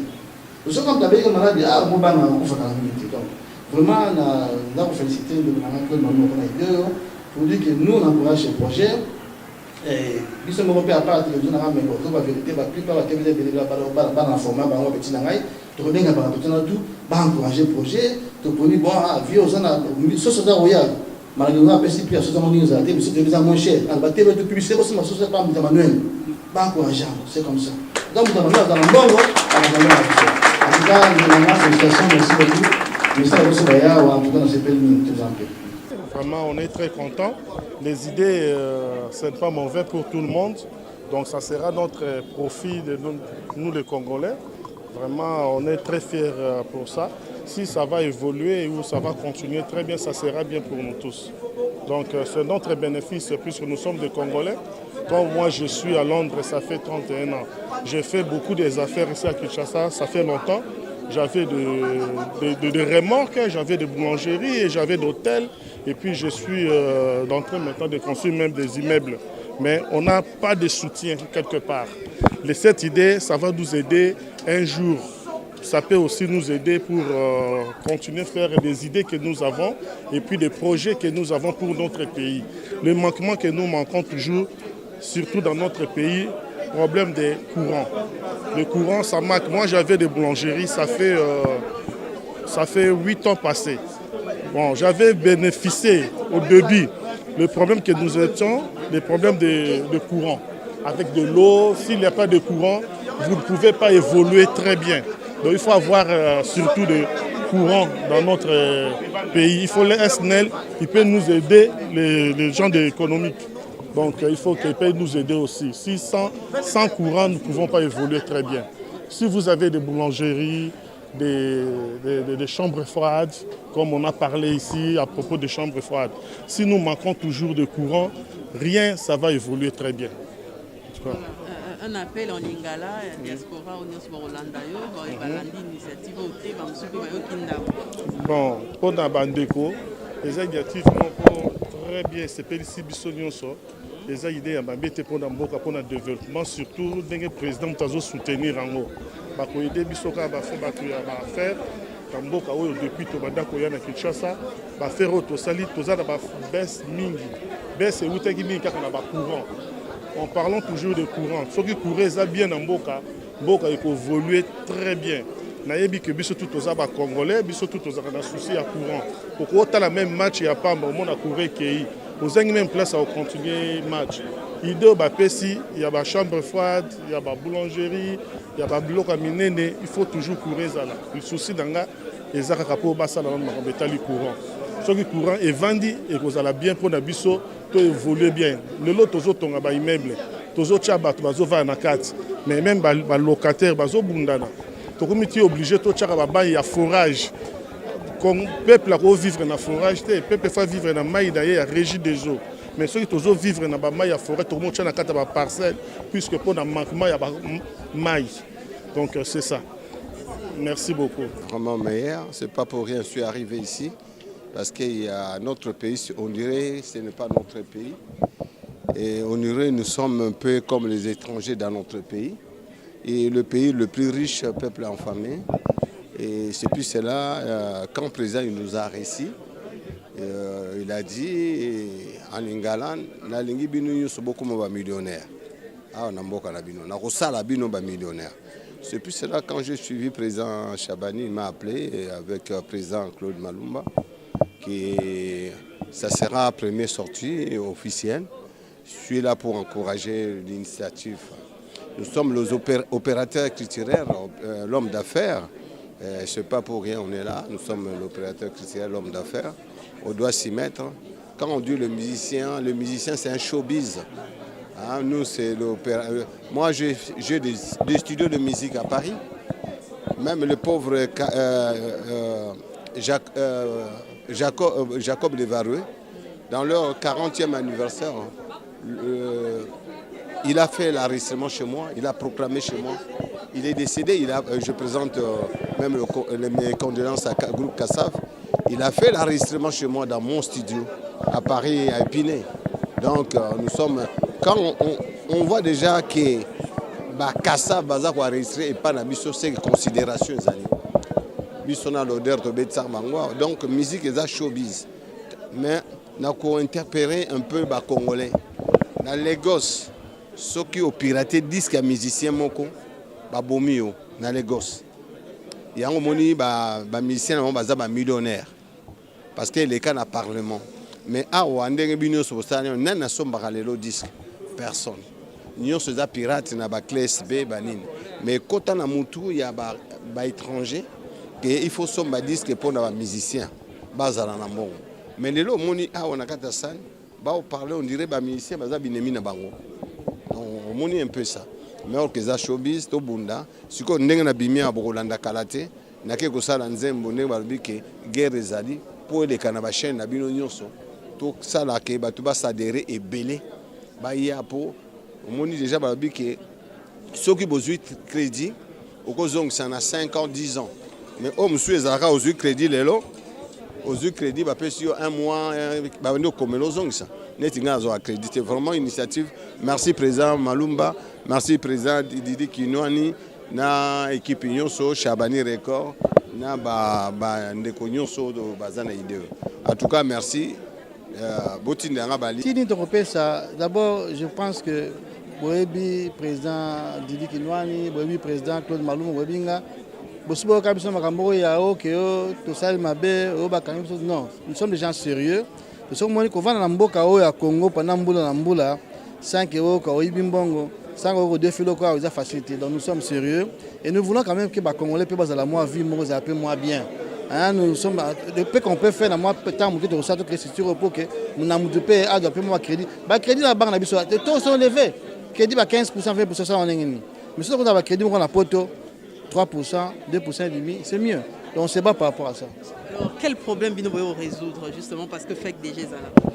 Oh mais pas c'est bien éviter dans mboka msusu ba organiser ba chambre de commerce rebelle les arts ils amorté ils ont obligatoire d'arrêter affecté et que ça 10 20 c'est pas interdit c'est comme ça ailleurs donc ba chambre de bango commerce na bango rebelle ça n'est pas avisant ba tout premier ça na monter les problèmes que vous venez résoudre on ne résout pas un problème mais tu créer chambre de commerce na biso vous comprenez et ça leur appelle wenge là qui musa c'est wenge Paris donc on s'appelle ailleurs hein pour la chambre de commerce ils allaient à faire qui n'a critiqué en côté mais bon on a évité cette espérance nous nous en par rapport à ça mais alors faut pas se passer à la paix et puis dans la vie hein, concurrence peut ça bien hein. Il faut qu'il y ait A qui est B nous avons un choix donc tu vois ça la paix loco pour on n'est pas contre la fake mais il y a quand même que pour et puis bon mon émission ta batualia adhésion ils allons formuler 1% plutôt 1000 francs 2000 francs 5 $, mais nous n'avons qu'à recevoir 2500 $, $5. Nous c'est pour tout le monde pour que le peuple ait assez moins possibilité de vivre pour souffrance de l'équipe n'amboka ba souffrir trop et c'est pas bon tant ba souffrir mingi kiraba ba insécurité kiraba mingi au moins moi si kitoko boy là ça m'a bien que ça ndumba pour nini passe l'équipe mingi donc tout ça moi fort tout continuer mon peut passer diminuer mon je vous en prie au revoir. Initiative est très intéressante parce que moni le loba tout je parle de la diaspora bali banda mingi baya awa pour nous investir ba trouver ba croque en jambe parce que ba te belé ba chinois ba indien ba to na mboka na biso bazo permettre bisoter avec l'appui ya ba to mitema mabe ba permettre te que bato ba libanda ba investir avec ba initiative à boye et pesa lisu posa na bato ba libanda ba mona sous que non mboke fungwami vraiment que ba ko ya en toute sécurité ko investir yango non faire appel à la diaspora que c'est le moment ou jamais on doit en profiter tous les investisseurs à la diaspora mboka vraiment to comme na temps oyo il faut te frapper fort pour notre botte l'économie mboka na biso parce que surtout tiki yango kaka na maboka ba étranger donc c'est le moment ou jamais. Voilà, c'est ça.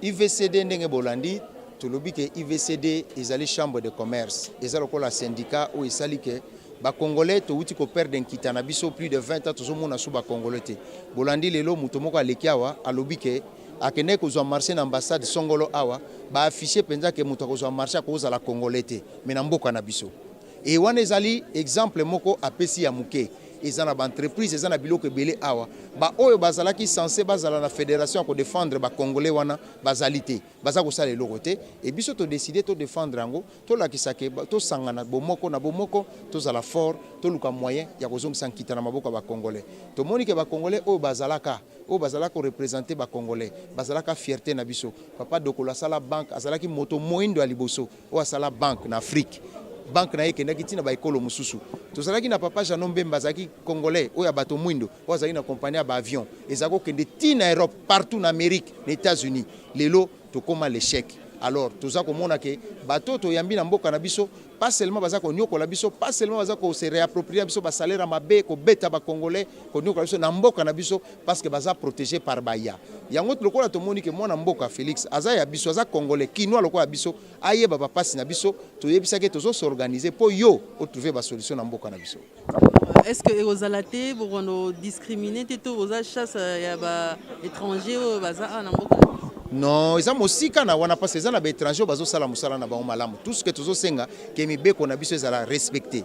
Tant que tozo na mibeko na ministère économie et lobby que commerce à détail eza pona ba Congo. C'est une loi existant depuis longtemps, mais ça respecté té. Siko ba maman na biso bateka kabo bazala mobile salaire malongo ezata za koteka pour foutre là-bas na classe. Pour sala basala nini siko soki to bango ba komi koteka tina détail. Eza mibeko, to sengi ka mibeko ezala respecter, to sengi pe que ba jeune o bazo sala entrepreneur to aider bango bazala booster. Surtout eloko toza ko senga na minute toza na banque te parce que moto moko te na mokili mobimba ndenge bomona kawana o bomona ka ba milliardaire basala na mbongo na bango te mbongo ezalaka toujours aux crédit au tamboli mais pour avancer na crédit faut pas pesa auto ya malonga et puis temps ya mulai pour rembourser lelo na mboka na biso so défi 100 000 faut donc ça 15 000 alors que bango bao ba paya baye bango basala nkitana bango ya nkuku soki akei ya défi 100 000 azong 6 000 o sala ne concurrence ni nini yango to sengi l'état na biso azwa FPI o ezwa ka mbongo na biso ba congolais to komisa ngo banque d'investissement pour ça la ke ba congolais bazwa pe crédit na to malamu pour ba créer ba emploi to avancer.